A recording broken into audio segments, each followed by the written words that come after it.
ഒരു ഐഡിയയും ഇല്ലെന്ന് വിചാരിച്ചോ, ഒരു ഐഡിയയും ഇല്ല. അതല്ല പ്രശ്നം. പലരുടെയും വിഷയം എന്താണ്? ഒരു ഐഡിയയും ഇല്ല. അതിനെക്കുറിച്ചാണ് സംസാരിച്ചുകൊണ്ടിരിക്കുന്നത്. ഇപ്പോൾ എങ്ങനെ ജീവിക്കും, എന്താണ് എൻ്റെ കരിയർ, എന്താണ് ഞാൻ പഠിക്കേണ്ടത്, എങ്ങനെയാണ് എൻ്റെ മുന്നോട്ടുള്ള പോക്ക്, എന്താണ് ഒരു വരുമാനത്തിന് മാർഗം, ഒരു ഐഡിയയും ഇല്ല. ഈ ഐഡിയ ഇല്ലാത്ത സ്ഥലങ്ങളിൽ നിങ്ങളത്, എനിക്ക് എപ്പോഴും തോന്നിയിരിക്കുന്നത്, നിങ്ങൾ വിഷയം സീരിയസ് ആയിട്ട്, ഉടമ്പടി സീരിയസ് ആയിട്ട് എടുക്കാത്ത കൊണ്ടാണ്. നിങ്ങളൊരു പ്രാർത്ഥന പോലെ ഇതൊരു പ്രാർത്ഥന, ഉടമ്പടി പ്രാർത്ഥന. അതുകൊണ്ട് നിങ്ങൾ വേണമെങ്കിൽ ആ പ്രത്യക്ഷിക്കുന്ന പ്രാർത്ഥന ഞാൻ 33 പ്രാവശ്യം ചൊല്ലി. ആര് പറഞ്ഞു ചെല്ലാൻ? 33 പ്രാവശ്യം ചൊല്ലി മാതാവിന് ബോധം കെടുത്താൽ ഞാൻ പറഞ്ഞാൽ ഇവിടെ നിങ്ങളോട്, നിങ്ങൾ വേറെ ഒരു എന്ത് കിട്ടിയാലും പ്രാർത്ഥിക്കുക, കുത്തിയിട്ട് അങ്ങോട്ട് പ്രാർത്ഥിക്കുക. അതല്ല സംഭവം. ഉടമ്പടി ചെയ്യണ പ്രാർത്ഥനയാണ്. മര്യാദക്ക് വീട്ടിൽ നിന്ന് എഴുന്നേറ്റ് പോയിട്ട് ചെയ്യാൻ നോക്കണം. ഇത് 20% ഇതിനകത്ത് പ്രാർത്ഥനയേ ഉള്ളൂ. പ്രത്യക്ഷിക്കുന്ന പ്രാർത്ഥന ഉണ്ട്, അത് പ്രധാനപ്പെട്ട കാര്യമാണ്. ഉടമ്പടി പ്രാർത്ഥനയാണ്. ബാക്കി 80% ചെയ്യണതാണ്. നിങ്ങൾ ചെയ്ത് നോക്ക്. കഴിഞ്ഞ ദിവസം ജോൺസൺ പറഞ്ഞ ഒരു ചേട്ടൻ സാക്ഷ്യം പറഞ്ഞില്ലേ? അയാളെന്താ പ്രശ്നം? കൊറോണ വന്ന് അയാളുടെ ബിസിനസ് എല്ലാം തകർന്നു. നല്ലവണ്ണം റെസ്റ്റോറൻറ്റ് നടത്തിയിരുന്ന ആളാണ്. കൊറോണ വന്നതോടുകൂടി പ്രസിഡൻറ്റുകാരാണല്ലോ ഏറ്റവും കൂടി പണി മേടിച്ചിരിക്കണത്. ഹൗസ് ബോട്ടും എല്ലാവരും പണി മേടിച്ച്, എല്ലാവരും തുല്യ ദുഃഖിതരാണ് എല്ലാവരും. പക്ഷേ ചില ആൾക്കാർക്ക് ഇനിയും പൊങ്ങി വരാൻ. ഞാൻ മുമ്പൊക്കെ ഇപ്പോൾ കഴിഞ്ഞ ദിവസങ്ങളിലേക്ക് മാവേലിക്കാൻ അത്യാവശ്യം ഒരു കാര്യം പോകേണ്ടതുണ്ട്. പോയി വരുമ്പോൾ ഒരു ചായ കടിക്കാമെന്നൊരു മാന്യമായൊരു കൊട്ടൽ കാണാനില്ല. എന്താ കാര്യം? തീർന്ന് ഇതൊക്കെ ഇടക്ക് പൂട്ടിപ്പോയി. പണ്ടൊക്കെ കൊല്ലത്ത് ചെല്ലുമ്പോഴൊക്കെ എന്തുമാത്രം ഹോട്ടൽ വഴിനീളെ മുട്ടിന് വഴിനീളെ ഹോട്ടലുണ്ടാകുന്ന സ്ഥലമാണ്. ആലപ്പുഴ ശരിക്കും ഉണ്ടാകാനാണ്. ഇതൊന്നും വർക്ക് ചെയ്യണില്ല. ഇപ്പം തീർന്ന് എല്ലാവരും പൂട്ടിപ്പോയി. കൊറോണ നിസ്സാരമായിട്ടുള്ള മനുഷ്യനെ ബാധിച്ചിരിക്കണത്. അപ്പം അതുപോലെ ഈ മനുഷ്യൻ ജോൺസൺ ഇരുന്നുകൊണ്ട് പറയും, എൻ്റെ റെസ്റ്റോറൻ്റ് എല്ലാം പൊട്ടി, 4 ഉണ്ടായി, 4 പൊട്ടി. ഇനി എങ്ങനെ ജീവിക്കും? 2 കുഞ്ഞുങ്ങളുണ്ട്. അങ്ങനെ എങ്ങനെ ജീവിക്കുമെന്ന് പറഞ്ഞുകൊണ്ടിരിക്കുന്ന സമയത്ത് ഇവിടെ രാത്രി കിടന്നുറങ്ങുമ്പോൾ, ഇറങ്ങാൻ പോവുകയുണ്ട് രാത്രി 9 മണിയാകുമ്പോൾ. ഇപ്പോൾ ചെന്നൈയിലാണ്, മലയാളിയാണ്, ചെന്നൈയിലാണ് താമസിക്കുന്നത്. അപ്പോൾ അതേ മൊബൈലിൽ പെട്ടെന്ന് ഒരു സാക്ഷ്യം കണ്ട്. അപ്പോൾ സാക്ഷ്യം പുള്ളി അത് വായിച്ചപ്പോൾ പുള്ളിക്ക് ഇഷ്ടപ്പെട്ട്. എന്നാൽ പിന്നെ ആ ലിങ്കിൽ 1-2 സാക്ഷ്യം കൂടി പുള്ളി കണ്ട്. അതും അങ്ങോട്ട് ഇഷ്ടപ്പെട്ടു. ഇപ്പോൾ എന്തെങ്കിലും ഇഷ്ടപ്പെട്ടെന്ന് വെച്ചാൽ പല സാക്ഷ്യങ്ങളെക്കാൾ വ്യത്യസ്തമാണ് ഈ ഉടമ്പടി സാക്ഷ്യങ്ങൾ. ഈ മേജർ ഡ്യൂട്ടി ആയത് കാരണം പിന്നെ പേഴ്സൺ ഉണ്ടാവും, ബൈ പേഴ്സൺ സാന്നിധ്യം ഉണ്ടാവും. അങ്ങനെ കുറേ കാര്യങ്ങൾ പാക്കേജിൻ്റെ ഭാഗമാണ്. മറ്റു പ്രാർത്ഥനകളുമായിട്ട് ഉറപ്പാണിതിന്. മറ്റു പ്രാർത്ഥനകളൊക്കെ ഉപരി സാധാരണ പ്രാർത്ഥനകളും ഉടമ്പടി ഉറപ്പാണ്. ഉറപ്പെന്ന് വെച്ച് കഴിഞ്ഞാൽ ഇപ്പോൾ തന്നെ ഉദാഹരണത്തിന് എന്താ പറയുക, ശ്രുതിക്കാം മക്കളെ. 1 യോഹന്നാൻ 5 വായിച്ച്, 1 യോഹന്നാൻ 5:14 വായിച്ച്. ശ്രുതികടെ ഹല്ലേലൂയ 5:14.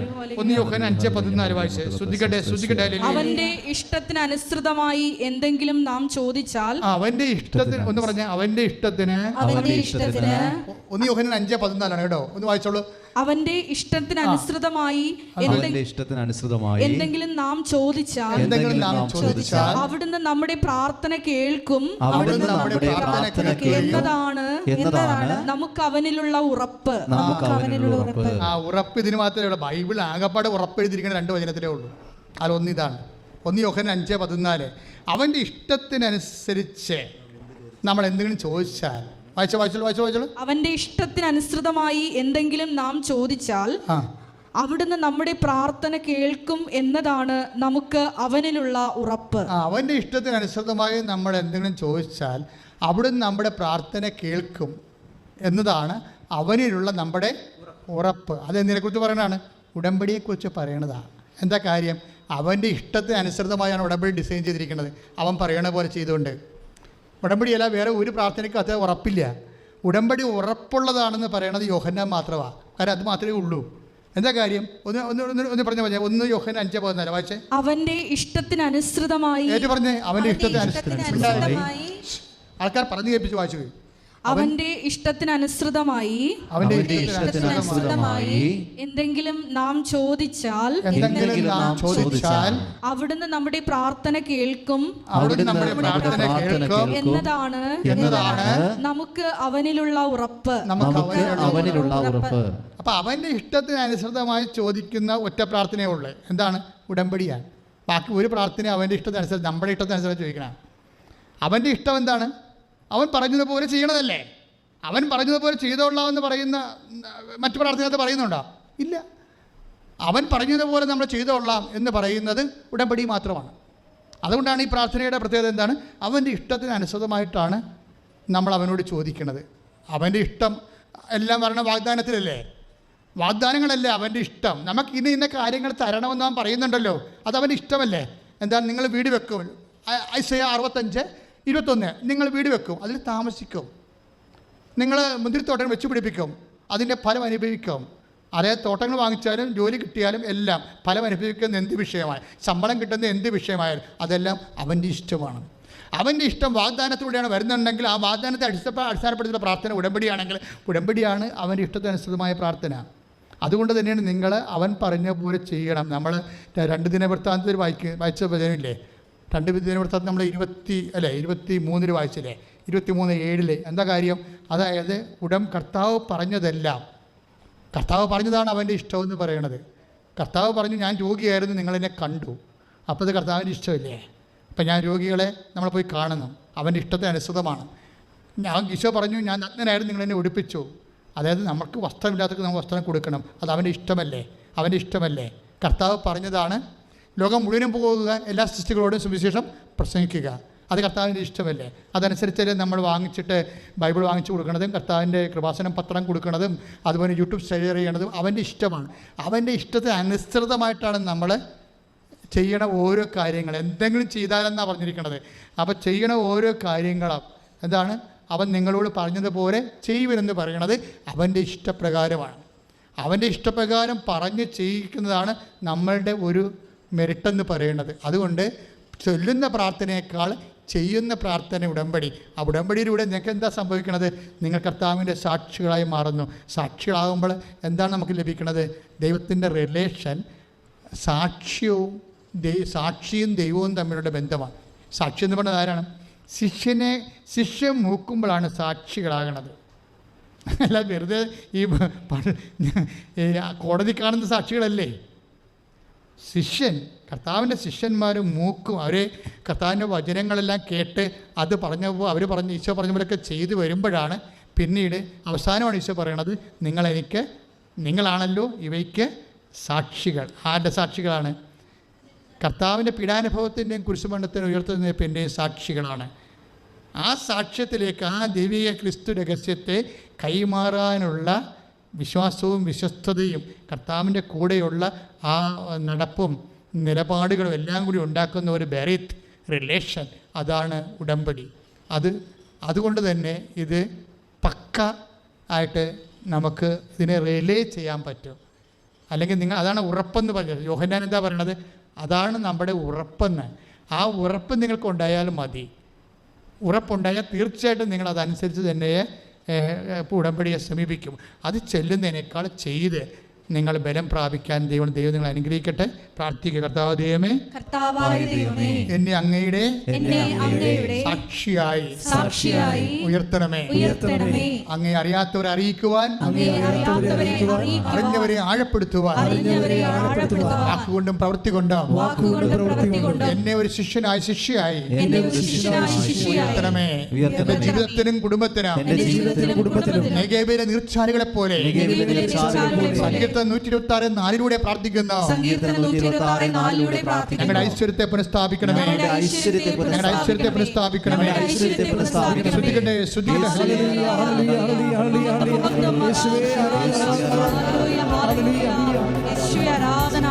നമ്മൾ ഉടമ്പടി വെച്ചിരിക്കുന്ന വിഷയത്തിൻ്റെ മേലുള്ള സമർപ്പണ പ്രാർത്ഥനയുടെ സമയമാണ്.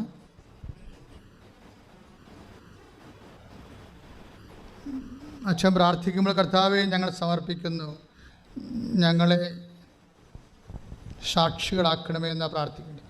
ഞാൻ ഓരോ കാര്യം കർത്താവിൻ്റെ ആത്മാവിൽ നിറഞ്ഞ് നിങ്ങളുടെ പ്രാർത്ഥനയുടെ മധ്യസ്ഥതയിൽ ഈശോയ്ക്ക് പരിശുദ്ധ അമ്മ വഴി സമർപ്പിക്കുമ്പോൾ, ഓരോ പ്രാർത്ഥന കഴിയുമ്പോഴും നിങ്ങൾ പറയണം, കർത്താവെ ഞങ്ങൾ സമർപ്പിക്കുന്നു, ഞങ്ങളെ സാക്ഷികളാക്കണമേ എന്ന് പറഞ്ഞേ.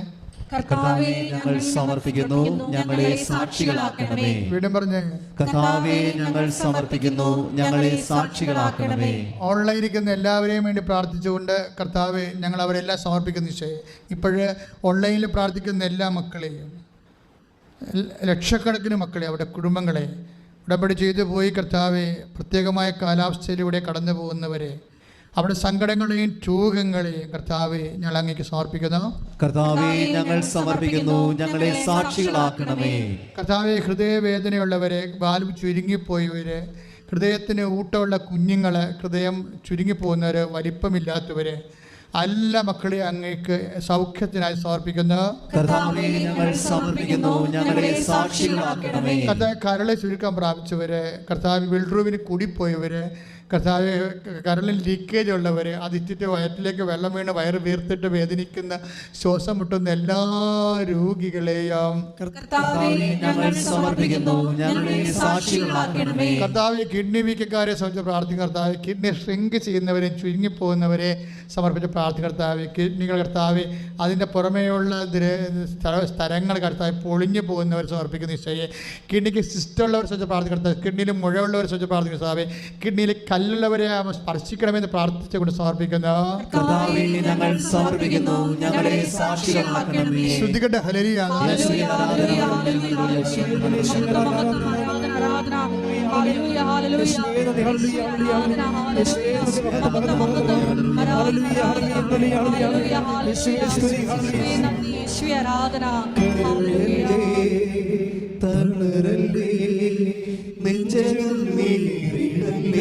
ഒരുമിച്ച് പാടുക. നിന്നെ കാണാം, നിന്നെ കേൾക്കാം, നാഥനുണ്ടിവിടെ. കൈകൾ വീശിക്കൊണ്ട് കരയല്ലേ, തളരല്ലേ, നെഞ്ചകം നീറിടല്ലേ. നിന്നെ കാണാം, നിന്നെ കേൾക്കാം, നാഥനുണ്ടിവിടെ.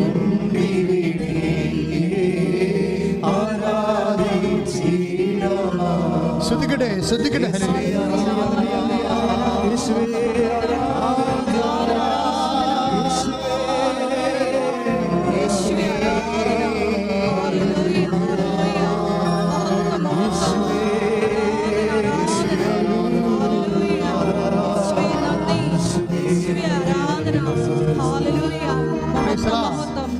ജോലി ഇല്ലാത്തവർക്ക് വേണ്ടി പ്രാർത്ഥിക്കുന്ന സമയമാണ്. ഇപ്പം ഞാൻ ജോൺസൻ്റെ കാര്യം പറഞ്ഞില്ലേ. ഇപ്പം ജോൺസൺ എന്താ ചെയ്തത്? എല്ലാം മുടങ്ങിപ്പോയപ്പോൾ അദ്ദേഹം ആ സാക്ഷ്യം കേട്ടപ്പോൾ ഒരു ഉടമ്പടി ചെയ്ത്, ഓൺലൈൻ ഉടമ്പടി ചെയ്ത്, ഓൺലൈൻ ഉടമ്പടിയുടെ ഒരാഴ്ചക്കുള്ളിലാണ് അദ്ദേഹം ചിന്തിക്കുക പോലും ചെയ്യാത്ത രീതിയിൽ അദ്ദേഹം കാനഡയിലേക്ക് പോയത്. ഒരാഴ്ച കൊണ്ട്. അത്രയും സ്പീഡാണ് ഈ സംഭവം കാര്യം. പക്ഷേ എന്നിട്ട് പുള്ളി പറയുവേ, എനിക്ക് കൃത്യമായിട്ട് പാലിക്കാൻ പറ്റും, പക്ഷേ എന്നാലും എനിക്ക് അരമണിക്കൂറൊക്കെ ബൈബിൾ വായിക്കാൻ പറ്റുള്ളൂ. എനിക്ക് അരമണിക്കൂറൊക്കെ ഒരു ദിവസം ഉടമ്പടി, ഓൺലൈൻ ഉടമ്പടി പ്രകാരമേ എനിക്ക് അരമണിക്കൂറൊക്കെ ഒരു ദിവസം ബൈബിൾ വായിക്കാൻ പറ്റുള്ളൂ. അപ്പോൾ ഞാനൊക്കെ ദൈവമേ, ഇവിടെ കെട്ടുകണക്കിന് ഉടമ്പടി എടുത്ത് നടക്കുന്ന ആൾക്കാർ അരമണിക്കൂർ 5 മിനിറ്റ് പോലും വായിക്കാത്ത കക്ഷികളുണ്ട്. ബൈബിള് കണ്ടുപിടിക്കണില്ല, കൊച്ചിനെ കൊണ്ട് വായിപ്പിക്കുന്നത്, കണ്ണട എടുക്കടി എന്നൊക്കെ പറഞ്ഞ് ചുമ്മാ ഉടായ്പം പറഞ്ഞ് കാലം കഴിക്കണം എന്തുമാത്രം ആൾക്കാരുണ്ട്. ആ മനുഷ്യൻ കാണിക്കുന്ന തീഷ്ണത, എനിക്ക് അരമണിക്കൂർ രാത്രിയാണെങ്കിലും ബൈബിൾ വായിക്കാൻ അത്രയും ചെയ്യാൻ ഒത്തല്ലോ. നമ്മുടെ കയ്യിൽ നിന്നൊരു വിശ്വസ്തത വന്നു കഴിഞ്ഞാൽ ആ മനുഷ്യൻ പറഞ്ഞു, എൻ്റെ വയസ്സെല്ലാം കഴിഞ്ഞു പോയതാണ്, എനിക്ക് വിസ കിട്ടത്തില്ല. എൻ്റെ വൈഫിനാണെങ്കിൽ 1 വയസ്സ് കൂടിയേ ഉള്ളൂ ഇനി പഠിക്കാൻ പോകാനുള്ള യോഗ്യത. എന്നിട്ടും കർത്താവ് എനിക്ക് അവിടെ ജോലി തന്നത്. കൈ ഇടിച്ച് കർത്താവിനെ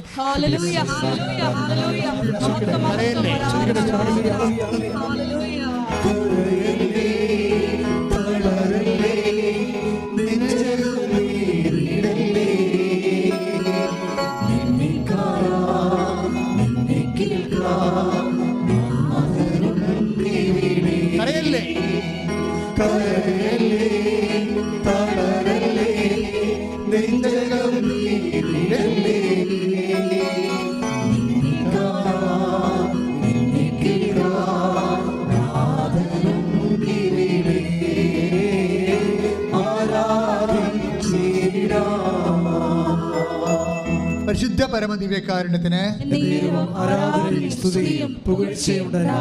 പ്രിയമുള്ളവരെ, ശ്വാസകോശ രോഗികളെ കൈ നെഞ്ചത്ത് വെച്ച് പ്രാർത്ഥിക്കേണ്ടതാണ്. യാതൊരു നിബന്ധനയുമില്ലാതെയാണ്, വാങ്ങാതെയാണ്, ചോദിക്കാതെയാണ് ഈശോയെ ദൈവം നമുക്ക് തന്നത്. That is the fundamental good news. ഞാനത് വായിച്ചപ്പോൾ കരഞ്ഞുപോയി. വെളുപ്പിലിരുന്നാണ് ഈശോ ഈ സന്ദേശം എല്ലാം പറയണത്. ഒരു നിബന്ധനയില്ലാതെ ലോകത്തിന് കിട്ടിയ ഒരേ ഒരാൾ ഞാൻ മാത്രമാണെന്ന്. ബാക്കി എല്ലാ ഉടമ്പടിക്കും നിബന്ധന ഉണ്ടെന്ന് പറഞ്ഞ് ഒരു നിബന്ധനയും മേടിക്കാതെയാണ് കർത്താവ് തന്നെങ്കിൽ, കർത്താവ് സൗജന്യ ദാനമായിട്ടാണ് നമുക്ക് ഏറ്റു തന്നെങ്കിൽ എൻ്റെ ദൈവവേദലെ നിന്നെ കർത്താവ് തൻ്റെ ജീവനോളം വരെ കാണുന്നുണ്ടെങ്കിൽ നീ തകരാനും തളരാനും ആഗ്രഹിക്കാത്ത ദൈവത്തിൻ്റെ മുമ്പിലാണ് നീ നിൽക്കുന്നത്. കൈ ഇടിച്ച് കർത്താവിനോട് ഹല്ലേലൂയ, ഹല്ലേലൂയ, മഹത്വം, ആരാധന, ഹല്ലേലൂയ, ഹല്ലേലൂയ. തന്നെല്ലാം തളരല്ലേ, നെഞ്ചകം നീറിടല്ലേ, നിന്നെ കാണാൻ നിന്നെ കേൾക്കാൻ നാഥനുണ്ടിവിടെ, ആരാധിച്ചിടാം. അച്ഛനോട് ചേർന്ന് പ്രാർത്ഥിക്കുക. കർത്താവായ ദൈവമേ, കർത്താവായ ദൈവമേ, എല്ലാ ശ്വാസകോശ രോഗികളെയും എല്ലാ ശ്വാസകോശ ഓ രോഗികളെയും ഈശോയെ, ദിവ്യകാരുണ്യമേ, ആത്മാവിന്റെ ശരീരത്തിന് വൈദ്യ, ആത്മാവിന്റെയും ശരീരത്തിന്റെയും വൈദ്യനും വൈദ്യവുമായ ദൈവമേ, അങ്ങയുടെ തിരുമുറുമാർന്ന് വലത് കരുത്താൽ, അങ്ങയുടെ തിരുമുറുമാർന്ന് വലത് കരുത്താൽ എല്ലാ ഉദര രോഗികളെയും സ്പർശിക്കണമേ.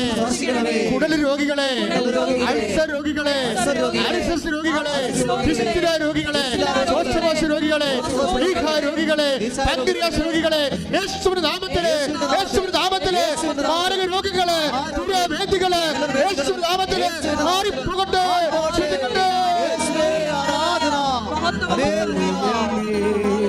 തളരല്ലേ, നെഞ്ചകം നീറിടല്ലേ,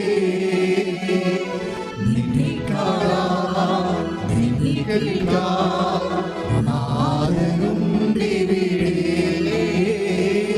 ആരാധിച്ചിടാം. ദൈവനാമത്തിന് മഹത്വം ഉണ്ടാകട്ടെ.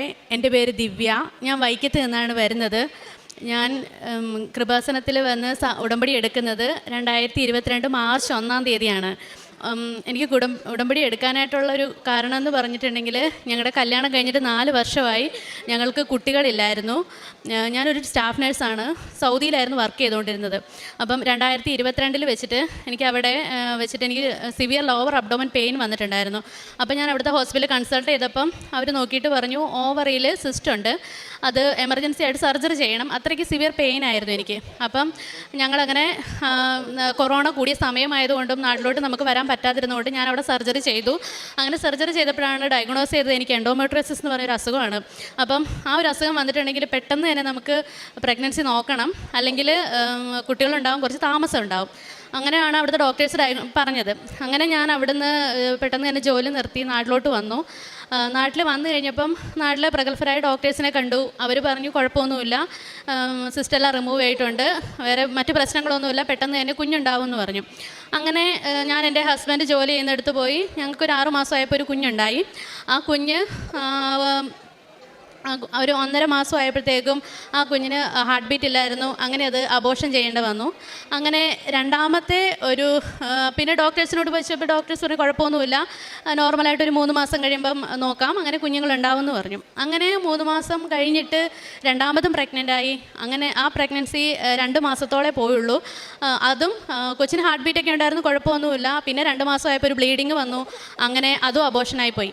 അപ്പം ഡോക്ടേഴ്സിനോട് ചോദിച്ചു. ഡോക്ടേഴ്സ് പറഞ്ഞു ഇത് സ്വാഭാവികമായിട്ട് സംഭവിക്കുന്നതാണ്. ഇങ്ങനെ ഒരു അസുഖത്തിന് ചിലപ്പം നമ്മുടെ ബോഡി തന്നെ കുട്ടീനെ ചിലപ്പോൾ റിസീവ് ചെയ്യാൻ പറ്റാത്തൊരു സാഹചര്യം ആയിരിക്കാം, അല്ലാതെ വേറെ കുഴപ്പമൊന്നുമില്ല എന്ന് പറഞ്ഞു. അപ്പം ഞാനൊരു സ്റ്റാഫ് നേഴ്സ് ആയതുകൊണ്ട് എനിക്ക് മെഡിക്കൽ സയൻസിൽ വിശ്വാസമായിരുന്നു. കുഴപ്പമൊന്നുമില്ല, കുഞ്ഞുങ്ങളാവുന്നുണ്ട്, ഇതൊക്കെ ഒരു നാച്ചുറൽ പ്രോസസ്സാണ്, അങ്ങനെ ഞാൻ വിശ്വസിച്ചു. പക്ഷേ രണ്ടാമത് അബോർഷൻ ആയപ്പോഴാണ് എനിക്ക് മനസ്സിലായത് ഡോക്ടേഴ്സിനേക്കാളും ഉപരി നമുക്ക് മാനസികമായിട്ട് നമ്മൾ ചെയ്യുന്നതിലും പകരമായിട്ട് മനുഷ്യന് ചെയ്യുന്നതിനെല്ലാം ഒരു പരിധിയുണ്ട്. അങ്ങനെ ഒരു വിശ്വാസത്തിലിരുന്നപ്പോഴാണ് 2020 എന്നോട് ഒരു ചേച്ചി ഈ കൃപാസന മാതാവിനെ പറ്റി പറഞ്ഞിട്ടുണ്ടായിരുന്നു. ആ ചേച്ചിക്ക് അറിയാവുന്ന ഒരു ചേച്ചി കൃപാസനത്തിൽ വന്ന് ഉടമ്പടി എടുത്തു. ആ ചേച്ചി എന്നും പ്രാർത്ഥിക്കുന്നുണ്ട്, ഉടമ്പടി തൈല അടിവയറ്റിൽ വെച്ച് പ്രാർത്ഥിക്കുന്നുണ്ട്. ആ ചേച്ചിക്ക് ഒത്തിരി മെഡിക്കൽ ഇഷ്യൂസൊക്കെ ഉണ്ടായിരുന്നു. അപ്പോൾ അങ്ങനെ പറഞ്ഞു. ഞാനപ്പം ആ ചേച്ചീനെ 2022 ആയപ്പോൾ ഞാൻ പരിചയപ്പെട്ടു. ആ ചേച്ചി എന്നോട് പറഞ്ഞു, ദിവ്യ ഒന്ന് കൃപാസനത്തിൽ പോയി പ്രാർത്ഥിക്ക്, എത്ര വലിയ പ്രശ്നമാണേലും മാതാവിൻ്റെ അടുത്ത് പ്രാർത്ഥിച്ചിട്ടുണ്ടെങ്കിൽ അസുഖങ്ങളൊക്കെ എല്ലാം ഒത്തിരി പേര് അവിടെ സാക്ഷ്യം പറഞ്ഞിട്ടുണ്ടെന്ന് പറഞ്ഞു. അങ്ങനെ ഞാൻ ആദ്യമായിട്ട് 2022 ഇവിടെ വന്നു. മാർച്ച് 1-ാം തീയതി വന്നു ഉടമ്പടി എടുത്തു. ഉടമ്പടി എടുത്ത് വളരെ വിഷമത്തിലാണ് ഇവിടെ വന്നത്. പക്ഷേ ഉടമ്പടി എടുത്തു കഴിഞ്ഞപ്പോൾ ഒത്തിരി സന്തോഷം, എന്തോ മനസ്സിന് ഭയങ്കര ഒരു സന്തോഷം, എന്തോ പ്രതീക്ഷ വന്നു.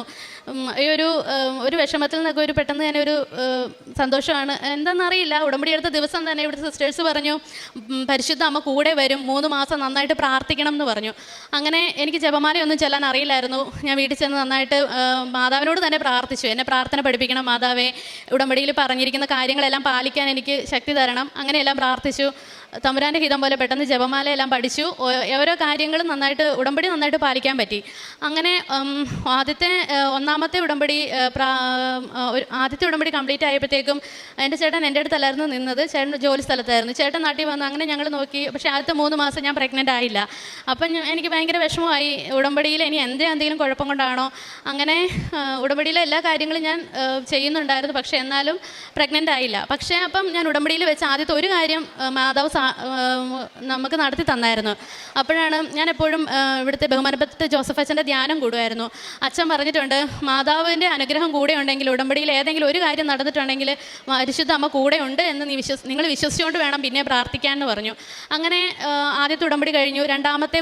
3 മാസ കാലയളവ് കഴിഞ്ഞു. 2ാമത്തെ ഉടമ്പടി എടുക്കാൻ ഞാൻ വന്നപ്പോൾ എനിക്ക് പരിപൂർണ്ണ വിശ്വാസം ഉണ്ടായിരുന്നു. ഉടമ്പടിയിൽ ഇനി ഞാൻ നന്നായിട്ട് പ്രാർത്ഥിച്ച് മുമ്പോട്ട് പോയാൽ മാതാവ് എന്നെ അനുഗ്രഹിക്കുമെന്ന് എനിക്ക് നല്ല പരിപൂർണ്ണ വിശ്വാസം ഉണ്ടായിരുന്നു. അങ്ങനെ എൻ്റെ കുറവുകൾ എന്തെങ്കിലും കുറവുകളൊക്കെ ഉണ്ടെങ്കിൽ അത് നികത്തണമേ മാതാവേ എന്ന് പറഞ്ഞ് ഒന്നും കൂടെ നന്നായിട്ട്, അതായത് നമ്മുടെ ഉടമ്പടിയിലെടുക്കുന്ന നേർച്ച വസ്തുക്കളെല്ലാം ഞാൻ നന്നായിട്ട് ഉപയോഗിക്കായിരുന്നു. അതുപോലെ തന്നെ ഏറ്റവും കൂടുതലായിട്ട് ചെയ്ത പ്രേക്ഷിത പ്രവർത്തനങ്ങളാണ്. ഉടമ്പടി പ്രാർത്ഥിക്കുന്ന പ്രാർത്ഥനയല്ല എന്ന് എപ്പോഴും ബഹുമാനപ്പെട്ട ജോസഫ് അച്ഛൻ പറയും. അതുകൊണ്ട് ഞാനൊരു സ്റ്റാഫ് നേഴ്സ് ആണെങ്കിൽ പോലും ഞാൻ ഈ കൃപാസനം പത്രം മറ്റുള്ളവർക്കെല്ലാം ഒത്തിരി പേർക്ക് ഞാൻ വിശ്വാസ പ്രമാണം ചൊല്ലി കൊടുത്തിട്ടുണ്ടായിരുന്നു. നന്നായിട്ട് വിശ്വാസ പ്രമാണം ചൊല്ലി ഈശോയെ ഞാൻ ഈ പത്രം കൊടുക്കാൻ പോവുകയാണ്, കൊടുക്കുന്നവർക്ക് ഒത്തിരി ഉപകാരം ഉണ്ടാവണമെന്ന് പറഞ്ഞുകൊണ്ടാണ് ഞാൻ പത്രം വിതരണം ചെയ്തുകൊണ്ടിരുന്നത്. അതുപോലെ തന്നെ ഹോസ്പിറ്റലിൽ വിസിറ്റ് ചെയ്യുമായിരുന്നു. ഹോസ്പിറ്റലിൽ വിസിറ്റ് ചെയ്യുമ്പം അവിടെയുള്ള രോഗികളോടൊക്കെ ഞാൻ നേഴ്സായതുകൊണ്ട് എനിക്ക് ഒത്തിരി കാര്യങ്ങളൊക്കെ അവരോട് പറഞ്ഞു കൊടുക്കാൻ പറ്റും. ഞാൻ അവരുടെ കാര്യങ്ങളെല്ലാം അറിയുകയും എന്നെക്കൊണ്ട് പറ്റുന്ന ചെറിയ ചെറിയ സഹായങ്ങൾ ചെയ്യുകയും ചെയ്തിട്ടുണ്ടായിരുന്നു. ഉടമ്പടിയിൽ ഓരോ കാര്യങ്ങൾ പ്രേക്ഷിത പ്രവർത്തനങ്ങൾ ചെയ്തുകൊണ്ടിരിക്കുമ്പോഴാണ് ഒത്തിരി മാതാവിൻ്റെ അനുഗ്രഹങ്ങൾ കിട്ടിക്കൊണ്ടിരുന്നത്. അങ്ങനെ 2 മാസം 2ാമത്തെ ഉടമ്പടി പൂർത്തിയായി കഴിഞ്ഞപ്പോഴത്തേക്കും ഞാൻ പ്രഗ്നൻ്റ് ആയി കഴിഞ്ഞ് പ്രഗ്നൻസിയിൽ ഒത്തിരി കോംപ്ലിക്കേഷൻസ് എല്ലാം ഉണ്ടായിരുന്നു. പക്ഷേ എന്നും ഉടമ്പടി തൈലം ഞാൻ അടിവയറ്റിൽ വെച്ച് വിശ്വാസ പ്രമാണം ചൊല്ലി പ്രാർത്ഥിക്കുമായിരുന്നു. അതിൻ്റെ ഫലമായിട്ട് എനിക്ക് പ്രഗ്നൻസിയിൽ ഡയബറ്റിക് ഉണ്ടായിരുന്നു.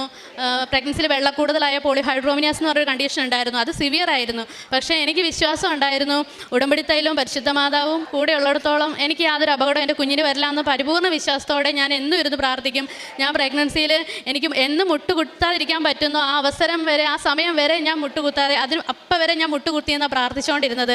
എനിക്കറിയാം മുട്ടുകുത്തു എൻ്റെ വയറ് മാതാവിൻ്റെ കരങ്ങളിൽ കൊടുത്തിട്ട് കൊച്ചിനെ സമർപ്പിച്ചുകൊണ്ടായിരുന്നു ഞാൻ പ്രാർത്ഥിച്ചുകൊണ്ടിരുന്നത്. അങ്ങനെ ഒരു പ്രഗ്നൻസിയിൽ അങ്ങനെ 1 വർഷം കഴിഞ്ഞ് കുഞ്ഞായി. അവൾക്ക് യാതൊരു കോംപ്ലിക്കേഷൻസ് ഒന്നുമില്ല. ഞാനൊരു ഡയബറ്റിക് മദർ ആയതുകൊണ്ട് എൻ്റെ കുഞ്ഞിന് ഡയബറ്റിക് പ്രോബ്ലംസ് ഒന്നും ഇല്ലായിരുന്നു. പരിശുദ്ധ അമ്മ ഞങ്ങൾക്ക് നല്ലൊരു മോളെ നൽകി അനുഗ്രഹിച്ചു. പരിശുദ്ധ അമ്മയ്ക്കും തിരുക്കുമാരൻ 1000 നന്ദി. അതുപോലെ തന്നെ ഉടമ്പടിയിൽ വെച്ച വേറൊരു കാര്യമായിരുന്നു, എൻ്റെ അമ്മ ഞങ്ങൾക്ക് സ്ഥലം വാങ്ങിച്ചു വെച്ചിട്ടുണ്ടായിരുന്നു വീട് വെക്കാനായിട്ട്. 7 വർഷമായിട്ട് അമ്മ വാടക വീട്ടിലാണ് താമസിച്ചുകൊണ്ടിരുന്നത്. നമുക്ക് വീട് വെക്കാൻ സാഹചര്യങ്ങളുണ്ടെങ്കിൽ പോലും അത് തുടങ്ങാനുള്ള ബുദ്ധിമുട്ടായിരുന്നു. അപ്പം നമുക്ക് ഇവിടുന്ന് കിട്ടിയ വെഞ്ചരിച്ച ഉപ്പും പരിശുദ്ധ അമ്മയുടെ കാശിമാല എല്ലാം കൊണ്ട് ഞങ്ങളുടെ സ്ഥലത്ത് വെച്ച് ഞാൻ നന്നായിട്ട് പ്രാർത്ഥിച്ചു. എന്തെങ്കിലും ദുഷ്ടപ്രവൃത്തികൾ എന്തെങ്കിലും ഉണ്ടെങ്കിൽ അത് മാറട്ടെ എന്ന് പരിപൂർണമായിട്ട് വിശ്വസിച്ച് ഉടമ്പടിയിൽ കിട്ടിയ ഉപ്പെടുത്ത് ആ 4 അതിൽ ഞാൻ വെച്ച് പ്രാർത്ഥിച്ചു. അതുപോലെ തന്നെ കാശുരൂപം എടുത്ത് ആ മണ്ണിൽ കുഴിച്ചിട്ടിട്ട് പ്രാർത്ഥിച്ചു, മാതാവേ ഞങ്ങൾക്കൊരു നല്ല ഭവനം നൽകി അനുഗ്രഹിക്കണം. അങ്ങനെ